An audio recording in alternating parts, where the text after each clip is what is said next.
Hello, I'm Mary Decker, and I am part of the Montgomery County Master Gardener Association. And we're here today to give you some basic information on drip irrigation. This is the first time that we have taken our PowerPoint and turned it into a video, so please bear with us. Excuse us if we make any mistakes, blunders as we try to get through this together. And we hope that we are able to give you lots of good information that you can use at your home and with the public. So we're going to start today with my good friend Yvonne Stevenson, who is Montgomery County Master Gardener since the year 2011. And she has focused on teaching others rainwater harvesting and drip irrigation. She has assisted in classes here at our extension, and she has assisted with intern classes as well as the public. And an example of that would be the Woodlands Township here in the Woodlands, Texas. It's part of Montgomery County. She has also assisted at many schools with the Junior Master Gardening program. She has attended classes for education purposes on water conservation, there I go again with that word, to continue learning. Yvonne has worked in marketing and sales at Compact Computer Corporation, and she has a degree in finance from TCU. So now I would like to step away, and Yvonne is going to come and begin the presentation.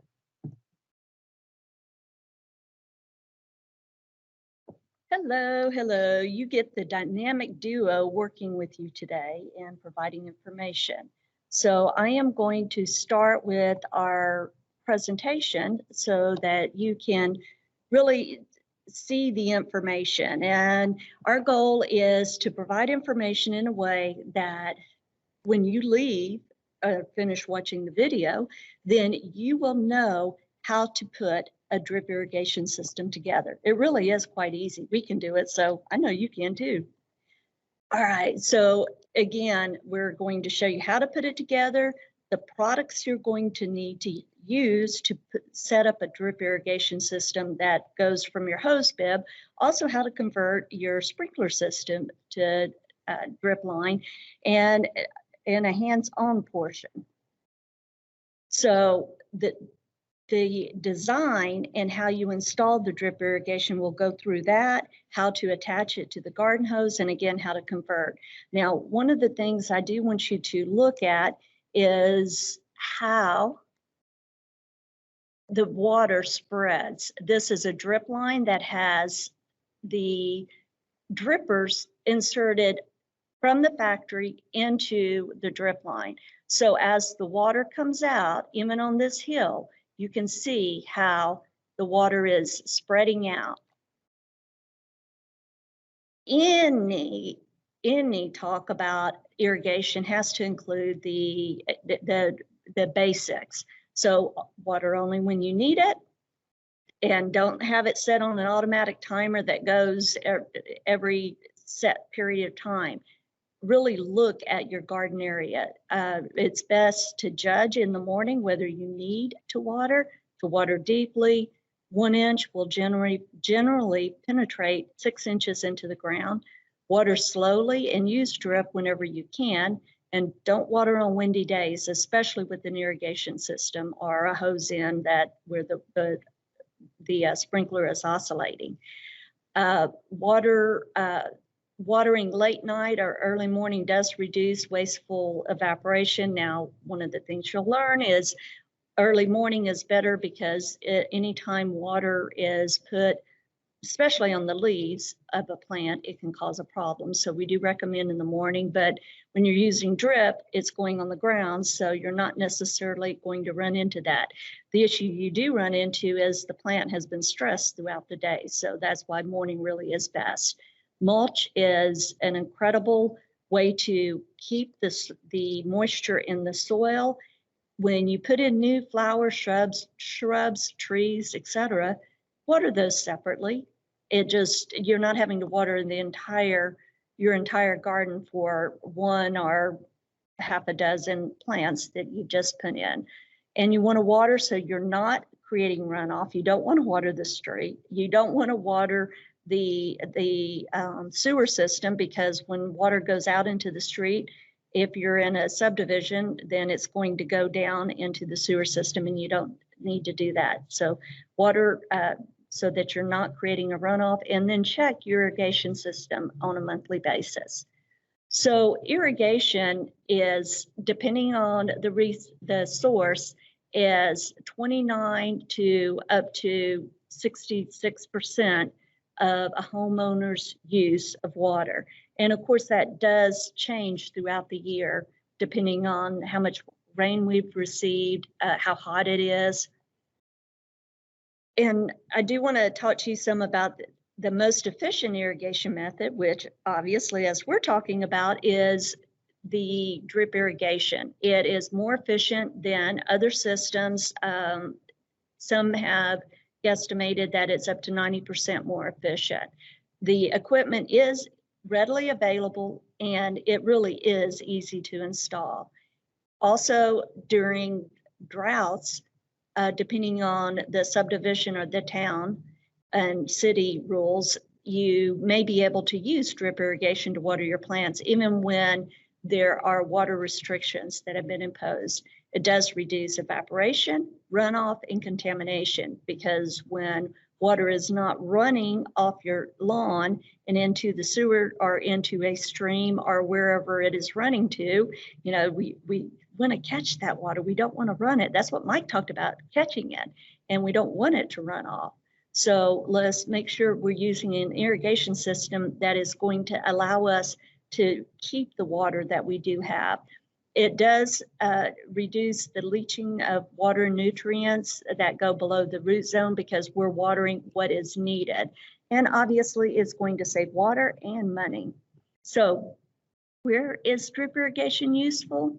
Well, as you can see from this list, it's pretty much useful in every type of garden and every system. You can even put this underground. There are certain systems, and we'll talk about that later, that you can put into the ground, under your lawn, under so that the water from the grass is being absorbed underneath, but we'll show you that.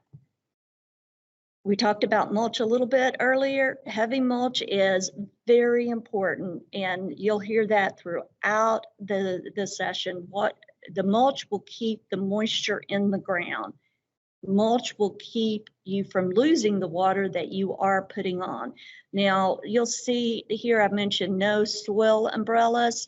Depending on the mulch that you purchase, it can create such a hard surface that it's like an umbrella and water is running off. So you want a mulch that is loose, something where water can go down into the soil. And then, of course, as mulch begins to decompose, it becomes compost. And compost for master gardeners, or any gardener, is really gold. That is something, the compost will bring so much value, so many nutrients, and really help your garden. So compost really does rule. At least that's my story, and I'm sticking to it. So now, where does the water go? In all of your classes that you've had in school, in college, with wherever you may have learned about water, it's always the same. First, we get rainfall, and Mike talked about the system of how rain comes down and it runs off. Well, and this is what we're hoping to eliminate as much as possible, because whether it's from rain or irrigation, we want it to go down into the bottom of the root zone so that your plant is actually getting the water that it needs. Now, you will lose some water to evaporation and some to transpiration, because that is a naturally occurring event. But when we have drip irrigation, water is placed here on the ground so that it can quickly seep into the soil and become effective and something that your plant can actually use. Now, depending on the type of soil you have will determine how well the water seeps into the ground. So in clay soil, it's going to spread because the clay will keep it from going deep into the soil. On the other hand, if you have sandy soil, it's going to go deep into your soil, but not very wide. So the moisture's going down. Now, what we all want is the wonderful loam soil so that it's spreading out evenly and going deep. Now let's look at drip irrigation. There are several types of drip irrigation. You can use this to water your garden. You lines that go off to a potted plant. You can even have a little sprayer.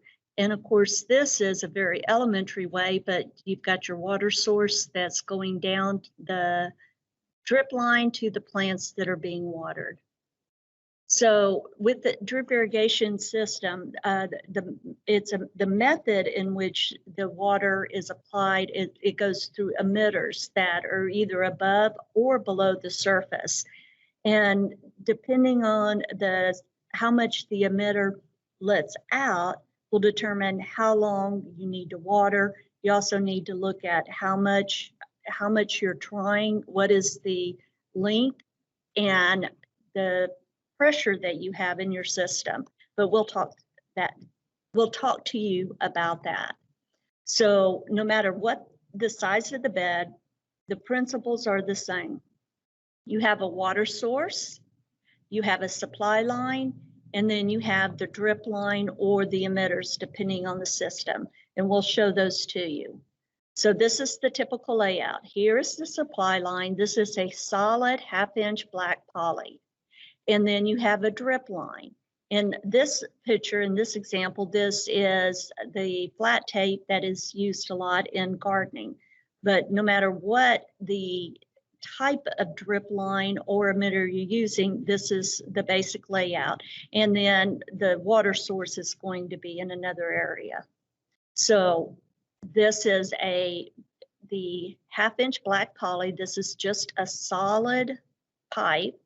And we have put an emitter here, pretending there's a plant right here, but this is so you can see where the emitter is. What we use actually the most and what is very easy to lay out is this line. It's a 1/2-inch line, but it has built-in emitters, and we'll do a close-up so you can see this. But the emitters can be every 12, 18, 24 inches, depending on what the type of emitter is or the type of line is. You can also use soaker hoses, but soaker hoses tend to build up a lot of calcium and have to be replaced, but it is a form of drip irrigation. So drip irrigation works very well when it's combined with raised beds and having an indention, a shallow bowl in the bed that will help hold the water, not only from what we're applying through our drip irrigation, but also whenever it does rain. Raised beds, that is what we commonly see in a lot of new construction. So in this bed, water, whether it's coming from rain or it is coming from irrigation, is going to run off this hill. And it's not going to soak into the ground because gravity takes its effect and it runs down. But if we change this into a raised bed and provide an area, some type of almost like a dam, so that the water is coming either from irrigation or from rain, and there is something that's going to stop the water from running out of the area that we want to water, then it will help to allow the water to go deeply into the system. So every design can have a different pattern. We can change the shape of our drip irrigation to fit the bed that we're trying to water. So this is a wide median, and it's easy to see how you could lay out your drip line. On this one, it is narrow but long, but we're able to change the amount of drip line and the layout to accommodate that shape.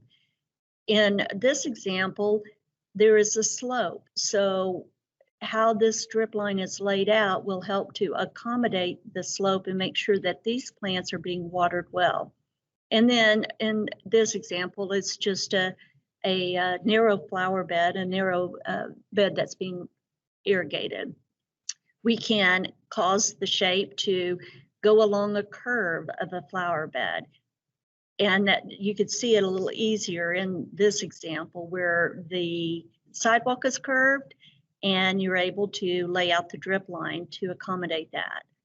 In this example, you can see how it is looped and all connected, but it's not connected here. We could have laid it out like so that there was a straight line going at the end here, but depending on how you want to lay it out will determine, I mean, basically it's up to you on how you want to lay it out.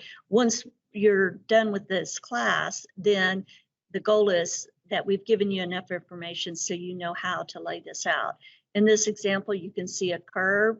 There will be probably another shrub in this area. There will be more plants down in this area, so you can see the drip line is placed a little bit closer together. And that's something you do want to consider when you're laying it out. In this example, it's a very uneven flower bed. And as we have one main line that's going at the end, and this line does have emitters in it, but then as we proceed along the bed and it widens, then we can add more lines so that we can effectively water the entire bed. And in this, it's a looped layout. So in this example, if you place your plant here, it's going to get more water. If you place your plant here, it won't get as much water. So depending on what you are actually putting into this flower bed will determine what you would or would not plant here, and the same what you would or would not plant there. All along this area and in this area, the plants will get a lot of water. Here you've got the ground cover. You put out the drip line as you plant the new ground cover. Once the ground cover fills in, you will not see the drip line at all because the plants will be covering it. In this example, it's a median that is a closed loop. So it's connected here all the way across at the top end and the bottom end of the bed. And each one of these lines are connected. So it's all maintained. In this example, you could see the different layout. It's circular here, and then as we go across here, the one thing you want to keep in mind is to make sure that you're keeping your drip line spaced evenly, unless there's a reason why you don't, unless there's a reason why you want more water in a certain area and less water in another area. That's something that you can determine. So in this example, we could add an emitter. We could add a line that goes under this, and then we could either add one emitter, one spray, or we can even set up a drip line here. Just do a smaller grid, just do a circle, and then space the lines evenly apart. And this is a good example where you can see the lines are spaced more or less evenly apart. At this end, this is where it really matters that you space the lines at an even distance. And as you lay the line out, once you get the line laid, this can straighten out so that you're not going to have a smaller distance here and a bigger distance here. You can just straighten this line out a little bit more. So in this example, it shows how you can attach a garden hose. So here is the area where you would attach. You just take your garden hose and attach it to it. Set a timer. Very important thing to remember is to set a timer immediately on your phone, or that's really the best if you have it with you to set the timer on your phone, because yes, I have walked into my house and forgot to set a timer.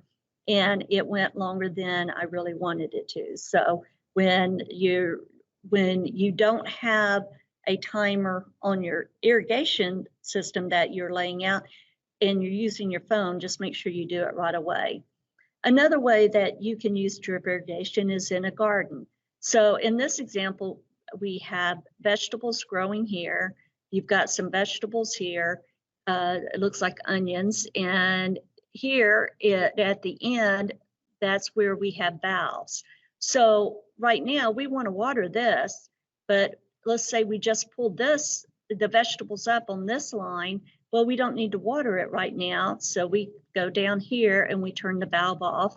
And on this line, we just planted seeds. So we need to turn that valve back on and allow it to water. And I'll show you a close-up of the valve. So this shows you exactly what the valve, what an example is. There are several different types of valves you can get, but this is an example where you just turn it off right in this area. And this bed right now is being watered, or we can change the valve, turn it this way, and this entire bed would no longer be watered. In the previous example, we have it set up so that it's line by line by line that we can turn off or turn back on. So this bed has many different rows. In this type of setup, it's one flower bed or one vegetable bed, one raised bed that we're watering and turning on or off. The other thing that you can do is to water your trees. So, and this works really well in an orchard setting. So in this example, you've got the supply line, and then this is representing where the emitters are. So as the tree grows, you can add more emitters. The other thing that you can do is, and if you find that this particular tree is not getting enough water, you can add a connector and add more lines so that this tree will get more water. That's the beauty of drip irrigation. You can change it. It's not something that is difficult to change. It's something that's very easy to add, or you can even add a valve to where during certain times of the year, if you wanted to water certain plants more, you can add additional drip line, and then whenever you don't need to water as much, you could turn that valve off for that extra line, and that makes it easier to determine how much water you want to give to that particular plant. Another thing you can do is to lay out a ring. In this example, it's already established. This is not something that, I mean, you can add to it, but you probably would not, because you're laying this out evenly spaced to go all the way out to the drip line, and you probably would establish a bed under this tree and put mulch on it to keep the moisture in.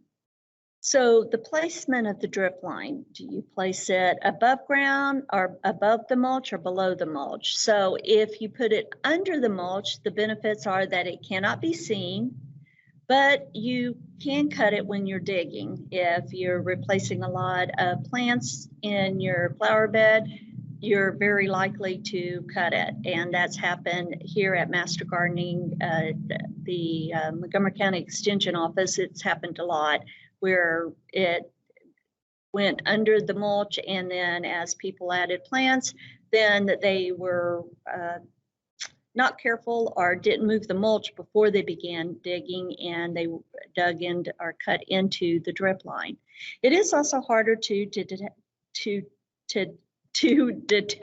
or locate leaks. If it's under the ground, unless it's a big leak, you're not going to see anything running out. And one thing, if you do decide that you place it under the mulch, always, always, always bring it to the top before you add new mulch. And the reason for that is that roots will try to go to the drip line. So if this is a drip line, the roots are going to try to go over that drip line, and the next thing you know, you're not able to move the drip line. And that has happened here at the Extension office on a bed that had not been used, and we began using it again. And when I tried to pull the drip line up, it was impossible, and we had to cut the drip line and basically start over. And I would really rather you not have to do that. So if you put your drip line under your mulch at least once a year, but preferably twice in January, February, before you really get rolling with the new flower bed, and then in the fall, pull your drip line up. You will definitely be happy that you have done that, and you will be surprised at how quickly the roots will grow over the drip line that's under the mulch. Now, you can also put it on top of the mulch. Now, the bad thing about that is whenever you first plant, or during the winter when your plants grow or have died off, you're more likely to see the drip line. If it's brown, it's not going to stick out as much, but yes, you can see it. The benefit is throughout the year, you can just move it out of the way, dig into your soil, and then move the drip line back to center where you want it to be. And you're not having to replace, or you're not having to repair anything that is damaged. It is also very easy to locate leaks, because when you turn the drip line on and you go out, and your shadow is the best friend for your garden, because you're walking out looking at it, and you go out and you look and you see a spray that's going up. It's easy to repair that, and we'll show you how easy it is to work to add to, like we talked about earlier, or to repair the drip line. So I want you to see, this is what happens with the drip line. When you first turn it on, after just a short period, you're going to see the water spreading. But after 12 minutes of this being on, there's still a few areas, but it's pretty much, the water has spread and is covering most of this bed that is being put in.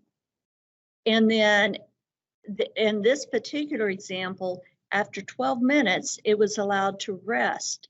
The water in the system was allowed to rest.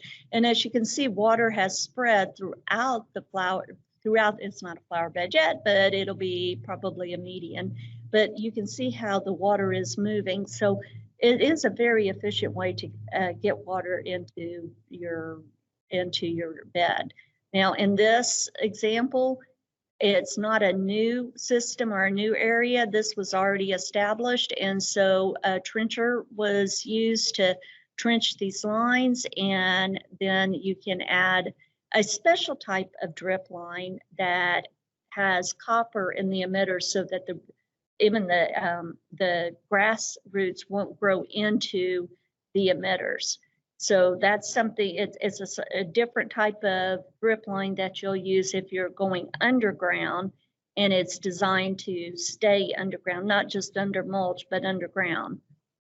And when you trench, you want to go about 5 inches. And this is an example of the line that's placed in, and this is the emitter. And again, it's specially designed so that the roots won't grow into and clog up the emitter.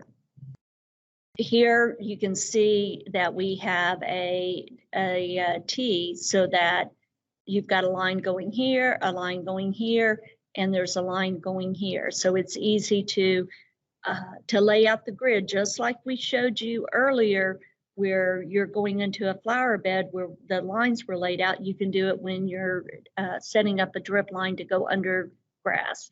Now, this is what it looks like 1 week after an installation. This was the new one we showed you at the beginning, and after it's been in place a week, you can still tell where the drip line was. This is where we were trenching into an existing line. So, just anytime you disturb the grass, you're going to run into this. But then 90 days later, you can't really tell. I mean, you can, if you look very, very closely, you can see a few little lines, but most people aren't looking for that. So you really can't tell where the drip line is. Here at the Montgomery County Master Gardening here at the Extension office, this is in our orchard. This is under the trial that we're doing with various grasses. So between our trees, we have laid out the drip line where there's going to be grass over it. So this is showing this solid line, and it's from a different angle. But again, you just trench, lay out your drip line, and here we've partially covered it. And then once it's covered, you won't even be able to tell. So I hope that you've gathered that not one size fits all, that it is very easy to customize. You don't have to make it difficult. You can make it very simple. And earlier I had mentioned that the brown half-inch line that has the emitters in it, that's what we use in a lot of flower beds. That's probably the easiest way to get started, and you can lay that out in your flower beds. Here it's in a commercial setting. Here with grapes where the line is lifted up. Also in working with tomatoes or any other type of vegetable that you're wanting to irrigate, you can set up a pop sprayer. Again, you can use this as you learn how to handle your system, how to set it up, how to deal with it. The easiest way to start is just the grid line that we showed you earlier, and it goes into a flower bed. I get the privilege of introducing Mary Decker to you. Mary became a Montgomery County Master Gardener in 2012. I was in the class of 2011, and in 2012 when she entered, she became my buddy, and she and I have worked together ever since, have kids the same age, and have a lot in common. She has been a very good friend to me. She also has been a very good friend to our Montgomery County Master Gardening Association in our community. She has helped many schools, especially the Magnolia ISD, where she has set up aquaponics, a greenhouse, and runs a junior master gardening program for the kids at that school. Actually having a club where they meet in the mornings every Monday morning. She has received an award from the Montgomery County Master Gardeners in 2015 for the junior master gardening work that she has done.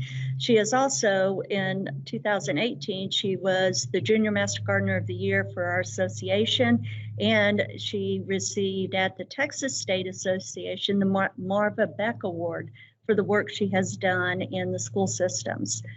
Mary has also been very active in our vegetable group here at the Montgomery County Extension office, and she has worked a lot with our irrigation and rainwater harvesting.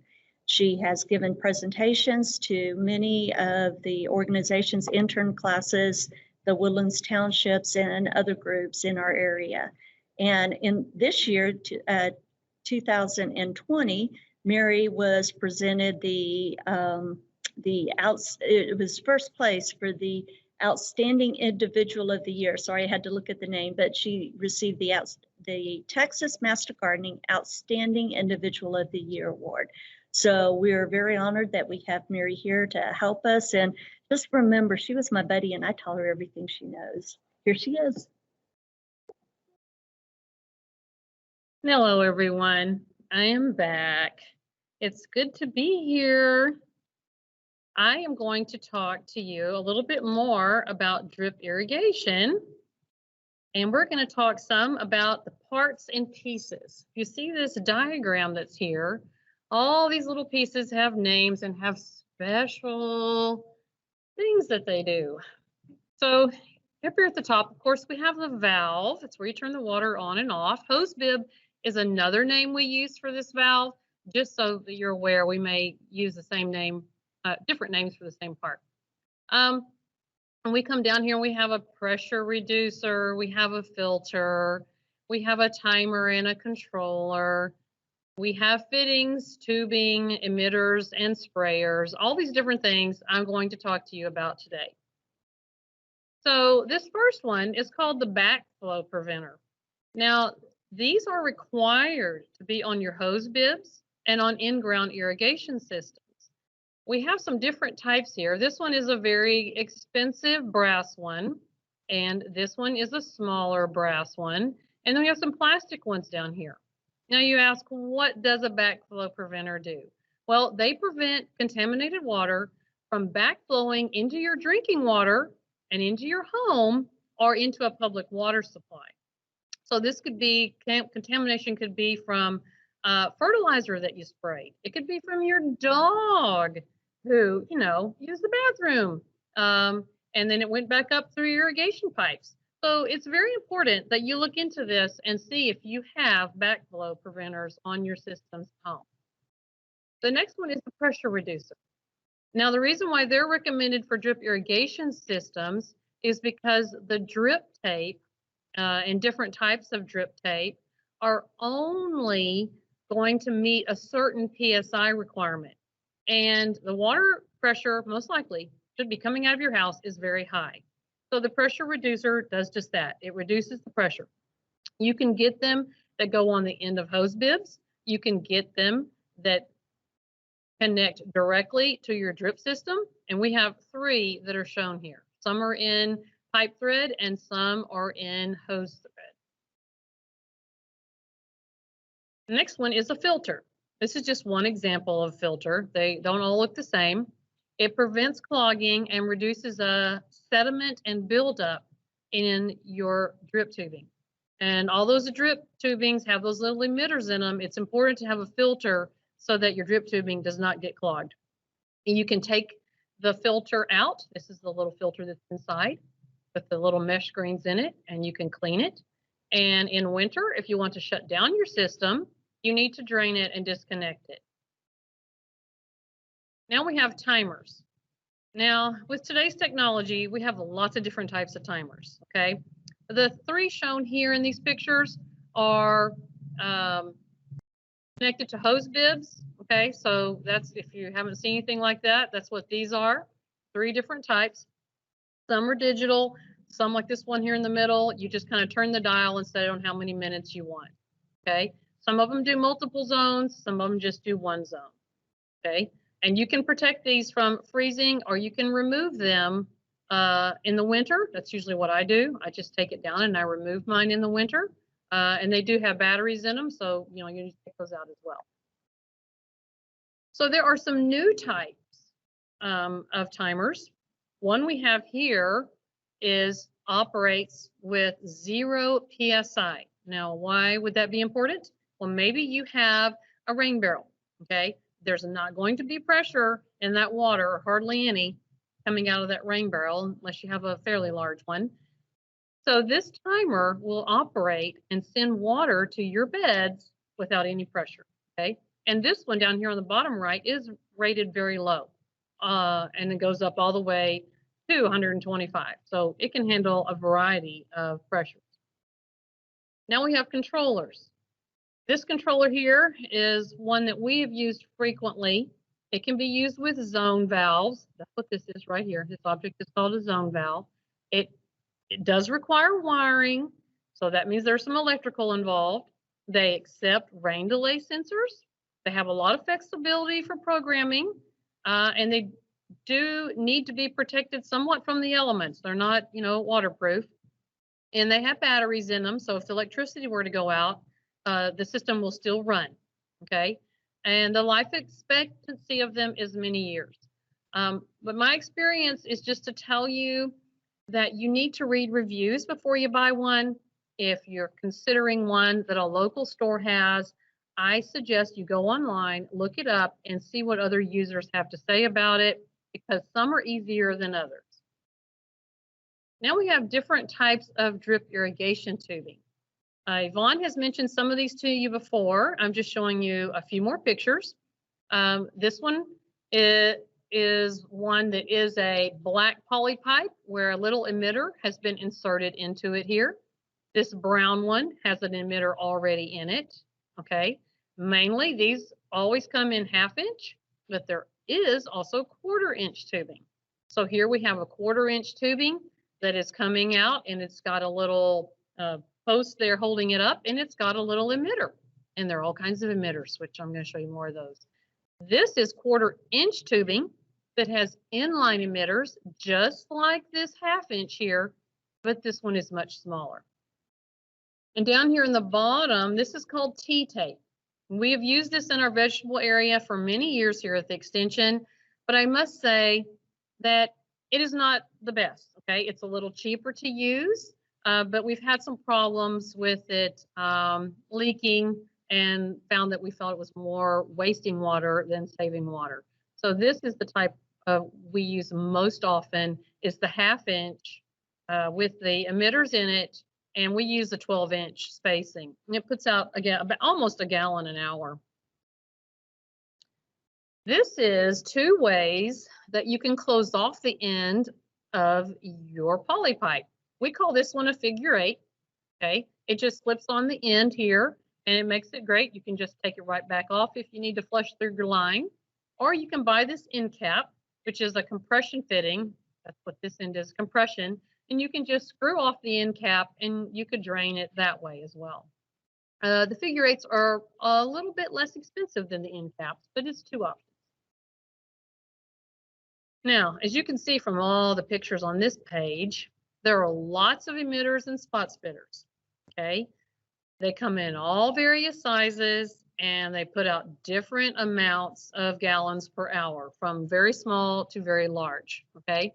And they're rated for gallons per hour, okay? So you see there are 3 different colors here, all right? Those would be easiest to put. I use those for putting in a large potted plant that's in one of my irrigation zones.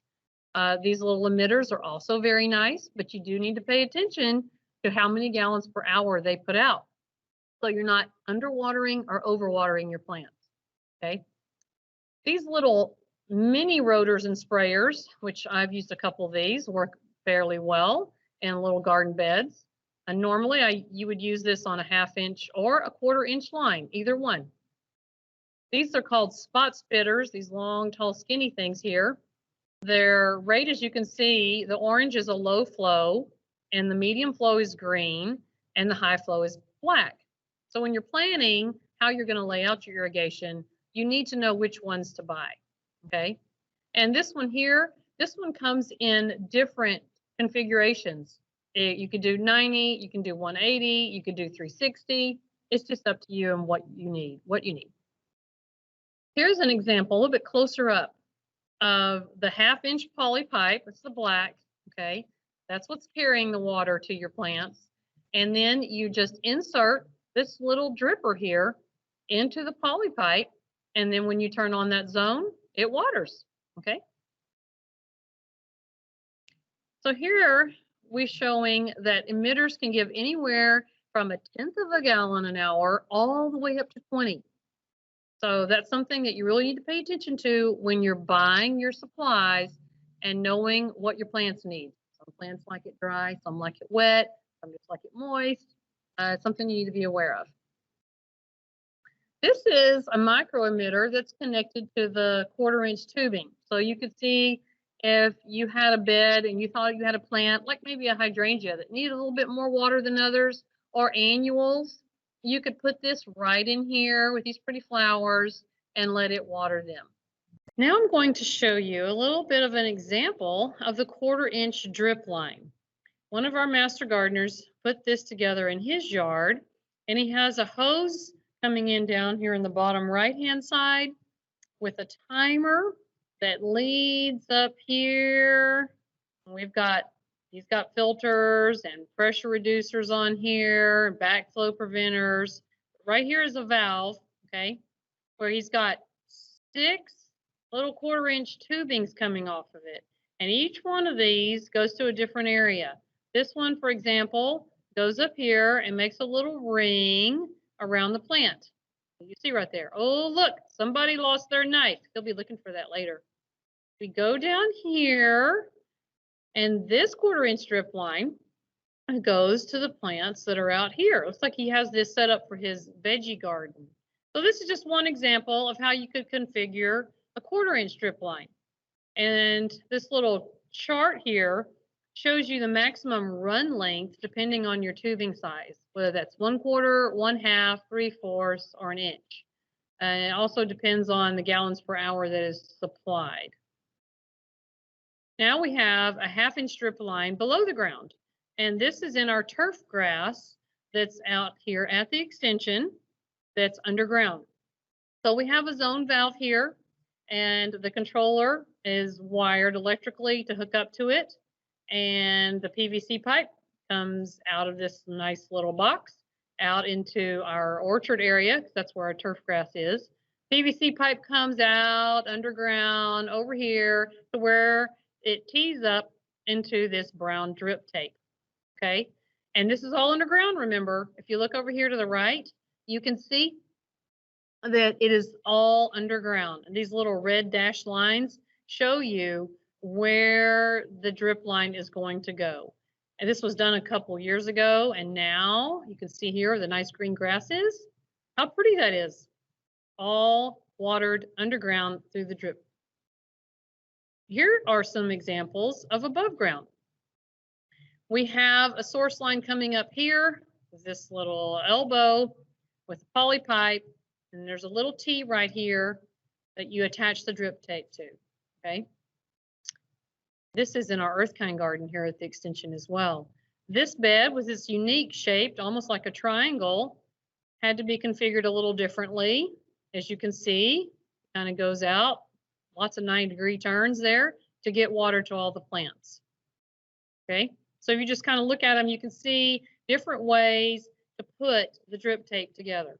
These little fittings here, they come in T's, they come in 90s, they come in straights, they have threads. There's just all different kinds. It's like Tinker Toys for adults.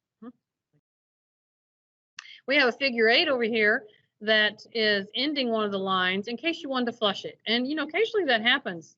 You're working on a line, some soil gets in there, plant matter, and you want to flush it. You can just put this little 8 on here and take it off and flush the line, put it back on. Works great. Here are a couple of different drip irrigation kits.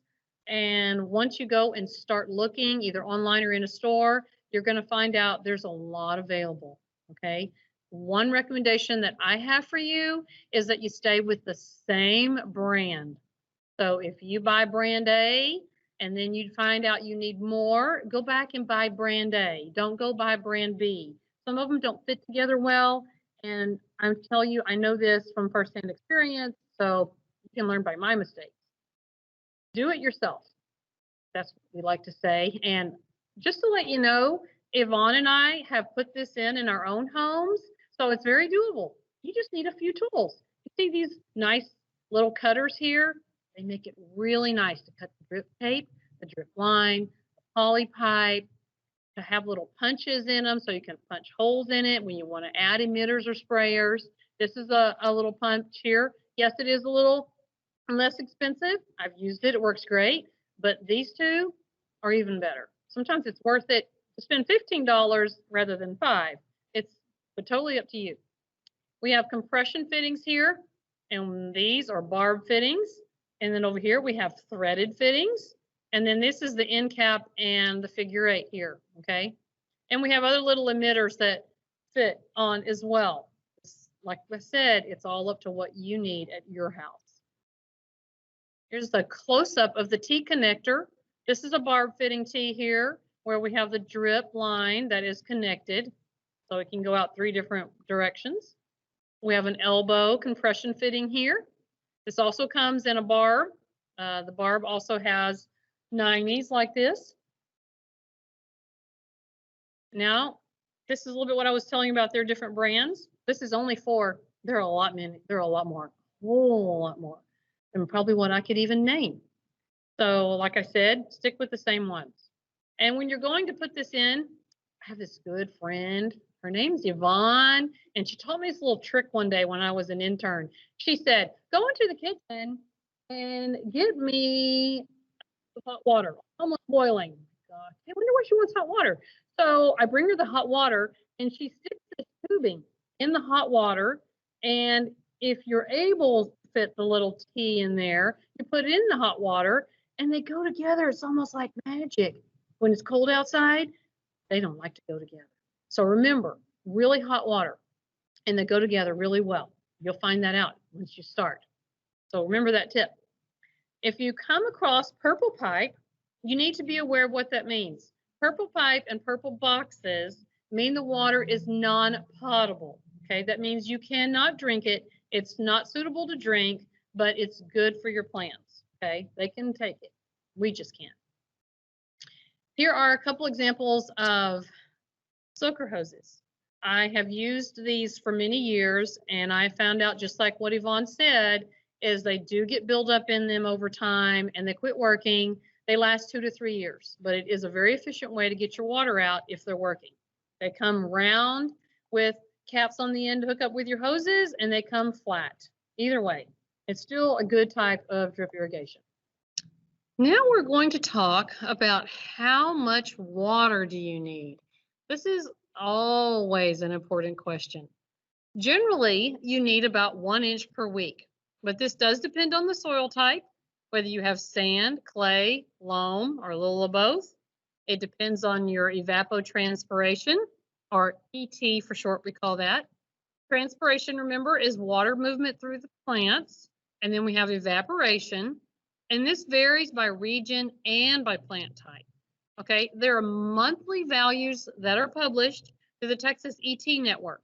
As you see down here at the bottom, there's a link. If you click on that, you can look at that chart. You can also see what it is for your particular county. And that was going to be important. In just a minute, we're going to talk a little bit more about that. So I'm bringing up another slide that you've seen previously that Yvonne showed you. So we know that down here we have the drip line in clay soil. And we know that it just spreads out really far and doesn't go deep into the soil. Sand goes deep but doesn't spread out, but loam is the best. Okay, so remember the soil wetting patterns when we're figuring how much water you need. You need to know what type of soil you have. So here's one way that you can measure. You can run your system for 15 minutes and then wait 30 minutes and then test for depth and spread by digging into the soil. You could use a small trowel, you can use a screwdriver, you can use your finger to see how far, but maybe a little trowel or a screwdriver might work better. Ideally, you want the water to go 6 inches deep. And this emitter here has a rating, all the emitters do, for how many gallons per hour they put out, okay? So how many minutes should I run my drip system? Now, this example was put together in July for Houston. So the average water requirement, again, that's the ET figure for Houston in July, is 6.57 inches of water, okay? For cool season turf grass. Now, vegetable crops may be different. Vegetables sometimes need more water than grass. Well, in general, they really do in the height of their growing season. If it's not raining, you're going to need to water them. So we're going to go through an example. Don't let this math make you go all crazy or anything. It's just for those of you who really like to know where we get these numbers from. Okay, so 1 inch of water per square foot, I have my little example here, would be 0.62 gallons of water. Okay, well, you have to do some conversions. You have to convert 6.7 inches to gallons for a square foot of area. So you multiply 6.57 times 0.62, and that gives you 4 gallons of water. Now that's for 1 month. Okay. Now, how many hours should I run my system? You think, I don't really know what to do with that number. So you take the 4 gallons per month, you divide it by 0.9 gallons per hour. Okay, that's, remember, the drip tape that we're using puts out 0.9 gallons per hour. That's where that comes from. That equals 4.5 hours per month. Okay. Now, assuming that your drip grid emitters are 1 foot apart and it's rated at 0.9 gallons per hour. So that's one thing we're basing this off of, okay? This could be drip tape right here, these lines going across, and they're 1 foot apart, okay? And it gives 0.9 gallons per hour of water. So now you have to convert the hours per month to minutes per day. Assuming you water twice weekly or 8 days a month, you have 4.5 hours per month divided by 8 days equals 0.6 hours per day, or 34 minutes 2 times a week. Okay. Now, we have a little rule of thumb down here in the bottom box. 1 hour per week yields about 6 inches of rain per month. So if you have 1 foot spaced drip grid and your emitters are approximately a gallon per hour, this is the watering schedule you would use.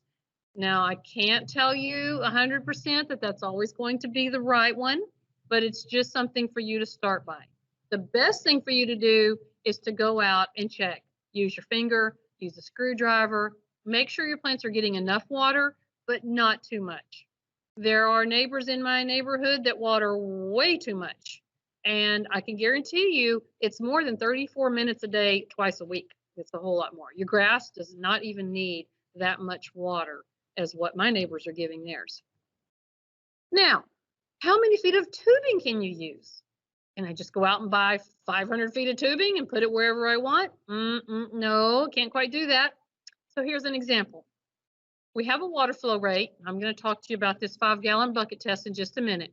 And that test gave us 10 gallons per minute. Okay, that's how much water my hose bib is putting out. The water flow rate in gallons per hour would be 10 times 60. So that gives me 600 gallons per hour. Now, the emitters that we're using in our example are 0.9 gallons per hour. That's just a little less than a gallon. And our emitter spacing is 1 foot. So here's the fun calculation. We're going to calculate the total linear feet of tubing that can be used. Okay, so we're going to go grab this flow rate from up here, the 600 gallons per hour. Okay, that's what's here. We're going to divide it by, remember in parentheses, back to your elementary math. And remember, we have to do this number first. 0.9 gallons per hour divided by 1 foot. Okay, and then 600 gallons per hour is divided by this number, and you get 667 feet. All right, now, just so you have a margin of safety, we multiply by 80%, so we can take off about 20% of the footage so that you're not overdoing it with your tubing, and that gives us 533 feet. Okay, so in this one zone, remember this is just one zone, with the figures we've given you here, you can run 533 feet of tubing safely. That's a lot. And remember, you have to have 10 gallons per minute. So here's the 5-gallon bucket test. You're like, what was that? You need to know. Now, depending on where you live, whether you have a well, or maybe you're in the city and you have a water system, or maybe you have a neighborhood water system, it's all going to be different. Okay, so you measure the gallons per minute right at the source. So we have a hose bib here. Here's our hose bib, or your main water line, and we have the pressure filters and the reduction, pressure reducers and filters here, and then it opens right into this 5-gallon bucket. All right, so you turn on the hose bib and you see how long it takes for that bucket to fill up. Okay, and that will help you to figure out the gallons per hour. Okay, so this little formula down here, you have volume in gallons measured by how many seconds it took to fill up.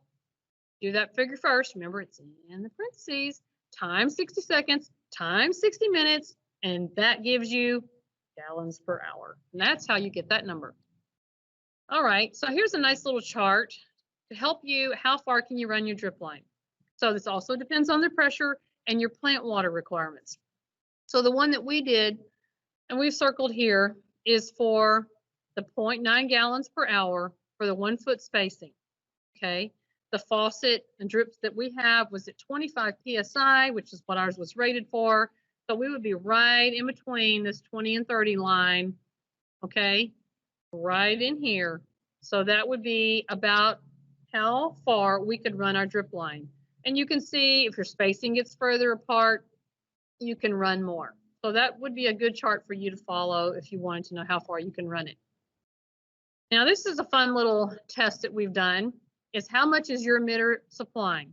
And one reason why you might want to do this test, which is what we've done out in veggies, is maybe the plants don't seem to be getting enough water. And you want to know, is my drip tape really functioning correctly?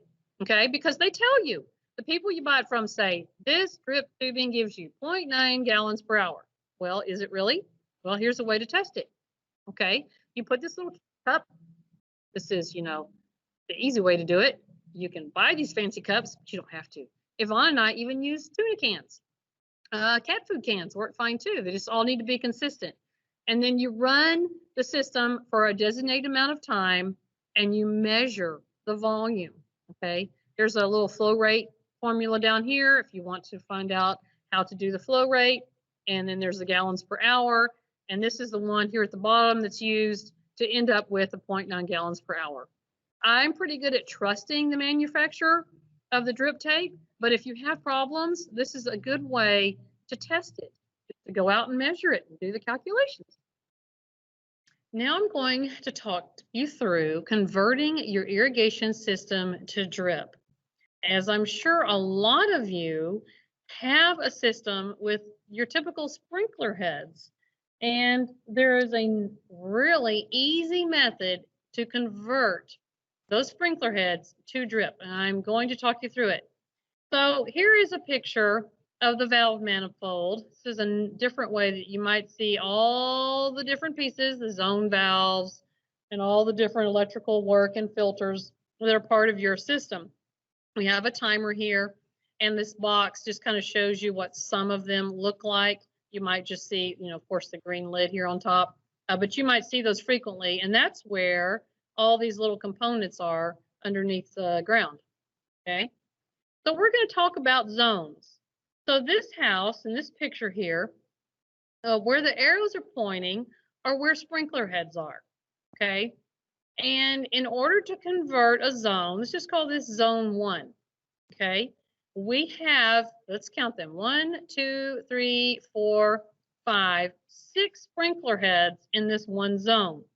And in order to convert this zone to drip, we're going to need to cap all but one of the sprinkler heads. This one right here, we're going to convert. Let me show you how to do that in just a minute.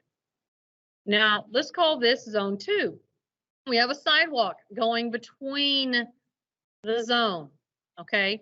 So if you have a zone like this that has a sidewalk, a pathway, or an obstruction of some kind, you cap one of the sprinklers on the left side and convert this one.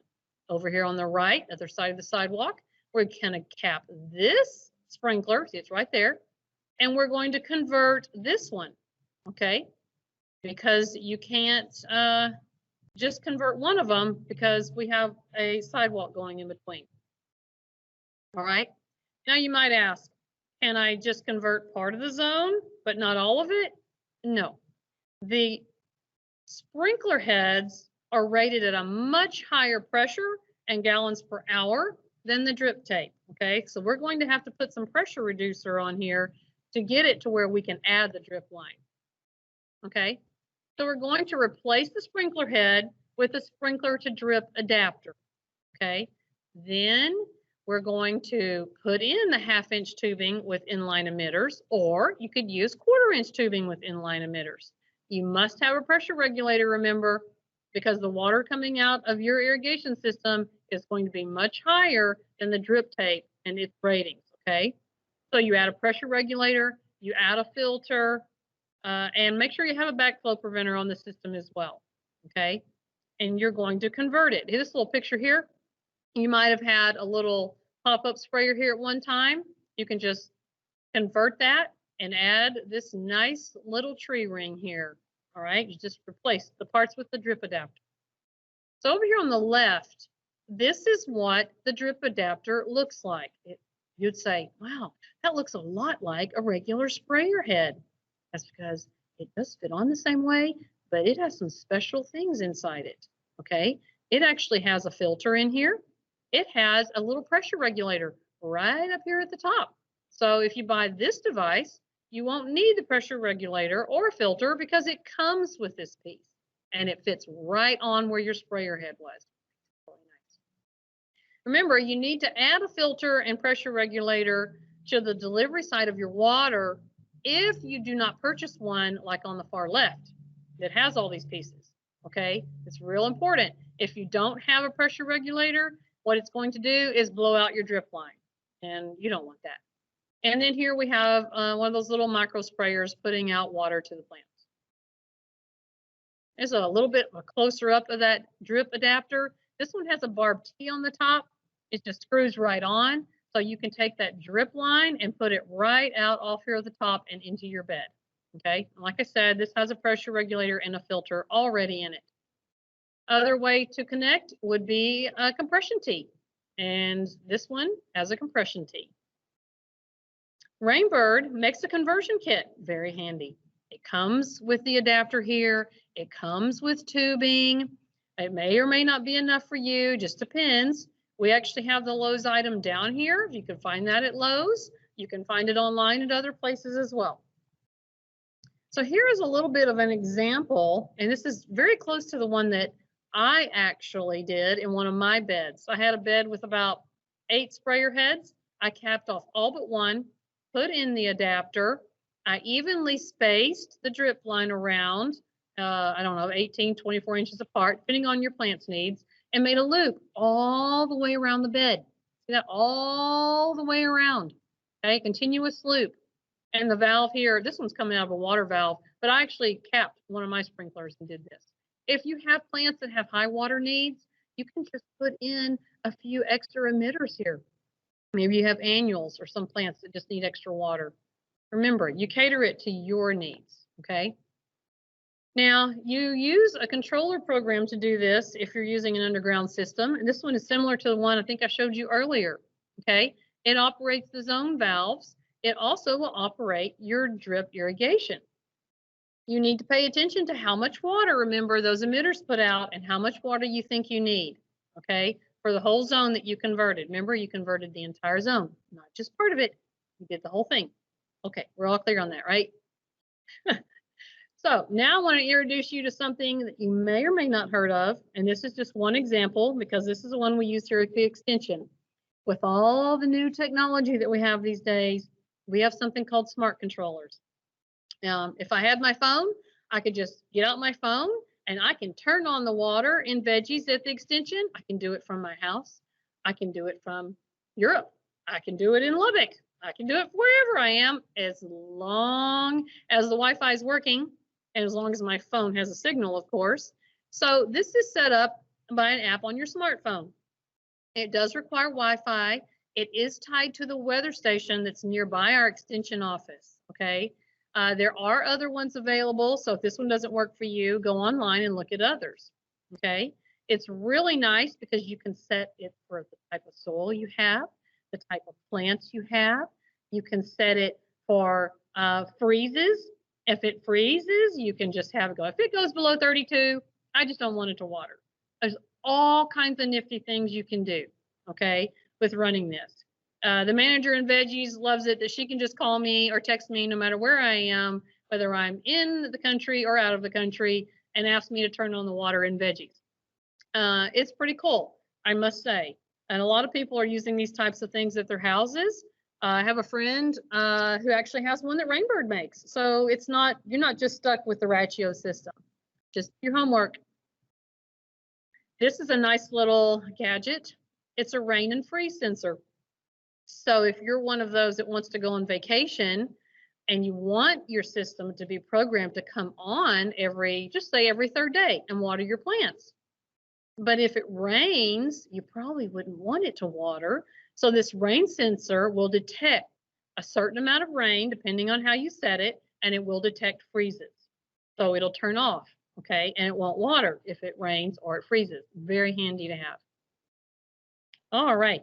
Now what we're going to do is we're going to bring up a video on YouTube and show you someone converting from a sprayer to drip. So I'm going to say goodbye for now, and I'll be back in just a little bit. How to install the pop-up conversion system. This video will show you how to install the simple drip system to convert existing pop-up irrigation into a water-efficient drip irrigation zone. Your in-ground sprinkler connection package consists of the following pieces. 1. The universal in-ground sprinkler head adapter. 2. The universal pop-up sprinkler caps for capping off unused sprinklers in the landscape. 3. Universal riser caps for capping off unused risers in the landscape. And a quick start guide. Here are important installation tips that will ensure easy installation. Make sure the irrigation system is turned off. When removing any pipe or tubing, be sure to prevent debris from entering the system. Do not over-tighten connections and do not use any cement, sealants, or pipe tape with the system. First, locate a sprinkler that is in a central location that will serve as a good source of water for your landscape. Next, unscrew the pop-up spray head and make sure you don't get any dirt in the remaining pipe underground.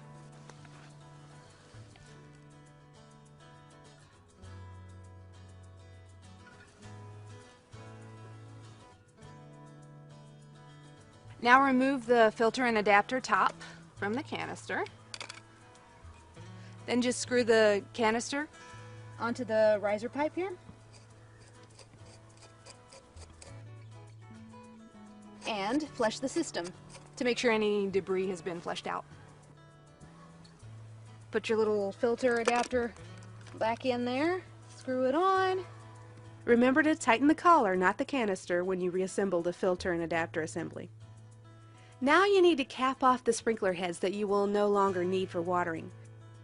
To do this, simply remove the pop-up sprinkler cap from each pop-up, remove the internal sprinkler components, retain the gasket, and insert into the spray head cap before screwing on the universal cap as shown.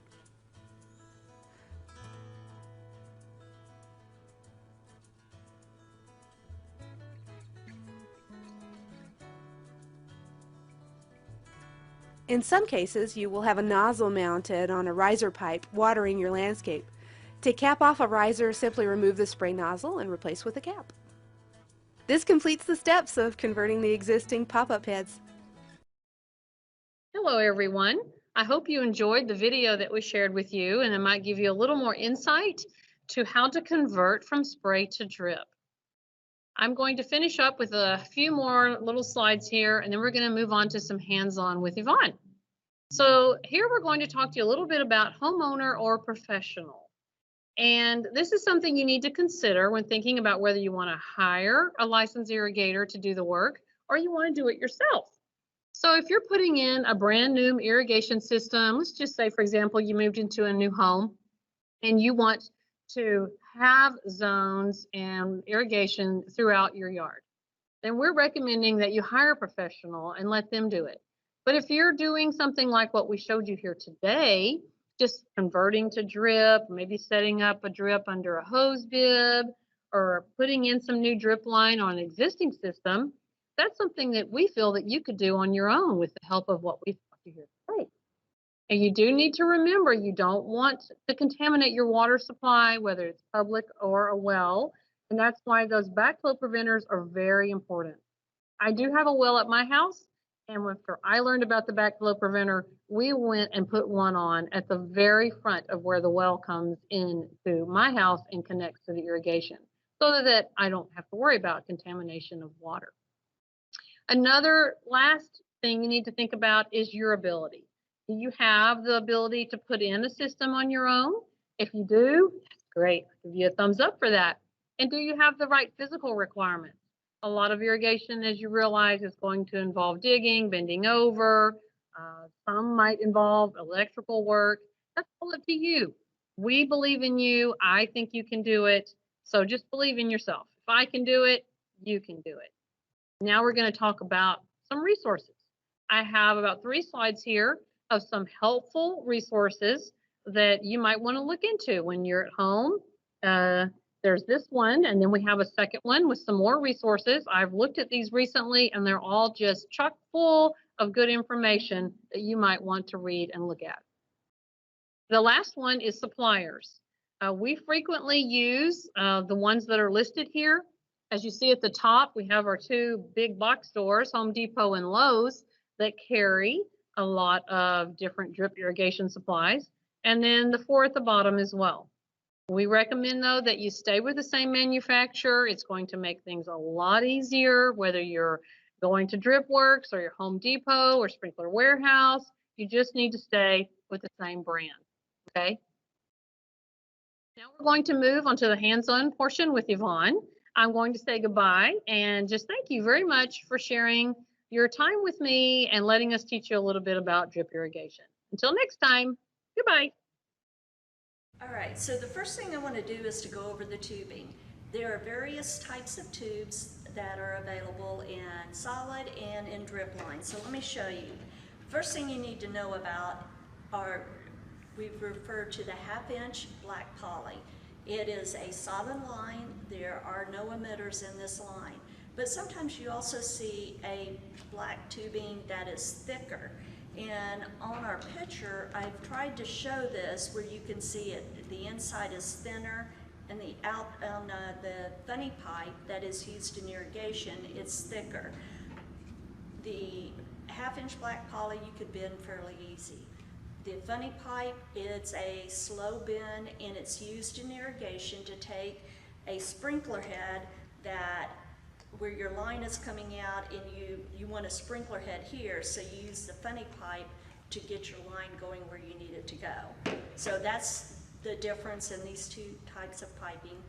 We don't use funny pipe in drip irrigation, you'll just run into it. The 1/2-inch black poly is what we use. This is also what you can put emitters in. There was one of the slides that had an emitter in the black poly, and it was right in the middle of the flower bed, and that's where we had talked about normally we would have a plant near it. So the two types of lines that have emitters built in, you have the 1/2-inch. This has the emitter built in here. This is the tape that Mary had said is very inexpensive and used in vegetables. There is a small slit in the tape, and that's where the water comes out. This is very cost efficient, but it does leak a lot, and we had to replace it a lot. And what we ended up doing is just putting in this line, the brown pipe that has the built-in emitters. It made it so much easier so that we're not having to replace over and over, and every week when we would come up to the extension office, we had to replace it. So in addition to the 1/2-inch, there's also 1/4-inch. This is solid. It's just a solid, it's your supply line. It goes from where your water source is to where you want to begin the drip irrigation. So this also is the 1/4-inch line. It has built-in emitters, the same as in the 1/2-inch line, but it puts out a smaller amount of water. This comes in spacing from 6 inches, which works very well in a square-foot garden, up to 12 inches. But normally, if you're using 1/4-inch, you're going to want your spacing to be closer together. So it works well whenever you're doing the square-foot garden. Whenever you are coming to the end, you need, it's called a goof plug, but this actually caps off the end of the piping. So, and I'll show you some examples when we go out into the garden where we put a goof plug at the end of the line. All right, so I want to show you how easy it is to put a hole into your 1/2-inch black poly that is your supply line. The end of this tool is curved, so it will always fit in properly. You just punch a little hole, that easy. Now you can take a connector that is made to go into the 1/4-inch line. You just punch it into your 1/2-inch black poly, and then, I'm not going to actually do it here, but you would just punch it in, and then from this point you would be able to run a line to a flower pot or to another area.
So if you, either on the 1/2 inch brown or on this, the supply line, or even the 1/4 inch, you lay it into the groove and then it cuts. And this is very sharp, so you've got to be careful, but it holds it exactly where it needs to be. Plus you have a punch, plus there are a couple of places here and here, so that you can put these adapters in too, and into the line. So when you're doing a full garden, or say your entire deck, after a while your hand gets very sore. So having a tool like this, it's a cutter, a punch cutter, is very, very important. Another tool that we use a lot in the garden, well, I shouldn't say a lot, we use it if you're not able to go out into your garden a lot. This is a flag. So you put it at the end of your line, you use the punch, you put in the connector, put it into your line. When it turns on, this little flag pops up, so you know it's actually running. I was visiting a friend that could not get into her garden easily, and she asked me is my drip line working? I don't know. And if she had this, she would be able to see it turn on. But what I was able to do is I went out into her garden, picked up the drip line, and it was dripping. I said, yes, Jerry, it is working. So this helps if you're not able to get out into your garden as much. Now, the next thing I want to show you is how to convert an in-ground irrigation system to drip irrigation. Now, Mary showed you some of the pieces, and hopefully the goal is that we can put it all together so you can see exactly how it would work. So let's start with the end in mind. You have a sprinkler head that's down in the ground. And in the video, it showed digging out, and I want to show you exactly how you would replace this. Now, first, let's do the easy one. Let's look at capping off. So you have a riser. You have typically in an irrigation system, you have the in-ground sprinklers, but sometimes you also have risers that come up with the sprinkler head up here. So the first thing you would do is unscrew the sprinkler head, and then you could buy an inexpensive PVC cap, and it's done. If you don't like white, paint it. You can also purchase some that are different colors, so you're not having to paint it. But that's the easy one to deal with. So now one thing I want to point out again is, remember, in an in-ground irrigation system, the entire zone needs to be converted. So either the sprinkler heads have to be capped off, or we need to convert that sprinkler head to a drip irrigation system. So let's pretend this is, again, an in-ground sprinkler head. We need to cap it off. This is the end. This is what it's going to look like when we're done. It's just a cap that goes into the housing, and you're not even taking this out of the ground. All that you have to do is replace the cap. Now let me show you how you do that. All right, so I'm going to show you exactly how you take the inside of the sprinkler head out. This is the end. This is what we're going to end up with. And I will tell you, even master gardeners will run into an issue with trying to get this together. So I want you to watch closely. You take the internal part out, then you pull this part up. This sprinkler head is what is holding the cap on. So pull this down to get it out of the way. Take the sprinkler head off. This is the filter, and you can take this portion, all of this, put it back together, stick it in the garage, out of the way. You will take your cap,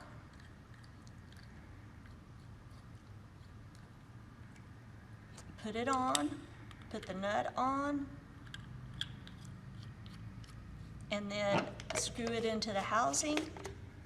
And now this would be watertight, and you've capped off an in-ground sprinkler head.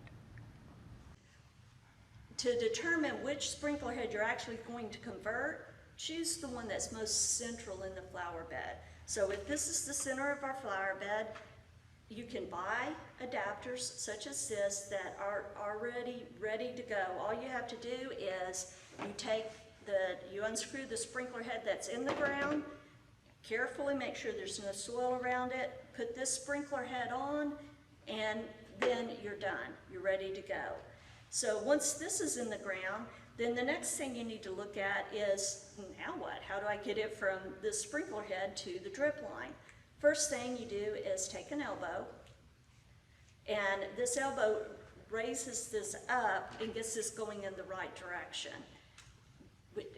I need to do this with my right hand. And now we have this, your sprinkle head is in ground. You've got an elbow that's bringing you up in the right direction. Now you're ready to go with your adapter. This has the hose thread and a barb fitting, and you just screw it in. And from this point, you can begin putting in your drip line. And remember Mary's tip, put this in hot, hot water, about 30 seconds, and then while wearing gloves, it does make it easier, do this. It's a wiggle like this. If you twist, you're just gonna go twist and it doesn't go in. A tip that I like to use is I'll take my fingernail, I'll hold my line where I want it to go, take my fingernail and put a mark on my piping. Then I know when I've twisted enough, or when I've wiggled enough, and I get this actually in far enough, because what you don't want to happen is you're working at this, but it's not going in far, and then it pops off in the heat of the summer. So the hot water, and then the twist, the wiggle, rather than the twist. And from here, you just lay out your grid line, where you've got elbows, you've got a T, if you're needing it, depending on exactly how you need to lay the line out. Refer back to some of the previous slides where we've laid a grid out on how to lay the line out. The last thing I want to show you is the figure 8. It's very simple. You put it on the end of the hose or your line, bend it over, and you're done. And whenever let's say if you were actually on this line, you were going in to replace the sprinkler head, well, before you actually run the line, unhook this, open it up, run water through, make sure you have any soil that got down into your system, get it out, because you don't want soil to clog up any of the emitters. And now, this really is the last thing I wanted to show you. So, let's say you inherit a garden and you see it has drip line and you want to add to it, but you don't know which manufacturer it was. There is a small difference from one manufacturer to another, and these little adapters, the barb fittings or other types, or compression fitting, they can pop out if it's not the exact right manufacturer. So this is an adapter by Dig that allows you to, when you don't know the exact manufacturer, so you put the end on, again, you do your wiggle. I'm not going to actually do it because this is hard to get off, but you put it on just like normal, you wiggle it in, and then you tighten this up, and once this is tightened, it holds tight, and this helps so that, if you, again, you don't know the exact manufacturer. That's it. Let us go out to the garden now. Thank you. All right, so we're out in the garden, and I want to show you how you can actually set up the hose bib. So this is a normal faucet, although most of the time they look like this, or they have the round circle, but it is a faucet. So the first thing, no matter what the rest of the configuration looks like, the first thing you want to have on is a backflow preventer. This one is a brass one. It's designed to break this little tab off, and it stays on to the hose bib. It, again, as Mary had pointed out, prevents water from getting sucked from your drip line back into your supply system or your water. The next thing we're going to put on is the timer. So we just use the swivel onto the end of our backflow preventer. I've seen configurations where this is first, where it's last. The most important thing, again, is the backflow preventer, and then the rest of it depends on how you want to set it up. This is our filter. again, I want to show you the internal portion of it, the filter, the clean out at the bottom so that this just lets the water out so that you could just clean out the system, the filter, and it attaches like this. Very easy. And then this is something that you want to make sure during the winter you want to take your filter off. Generally we take this whole configuration off because you're not using the drip irrigation during the winter. Then we have our pressure reducer, because remember, you do need to reduce the pressure for the drip line, otherwise you will have geysers. Just put it on the end, and attached to your pressure reducer would be the hose-in adapter that goes to your supply line, and we're done. This is a variety of ways that we have used drip irrigation in our gardens. I hope you enjoy it, and I also hope you enjoy setting up your own drip irrigation.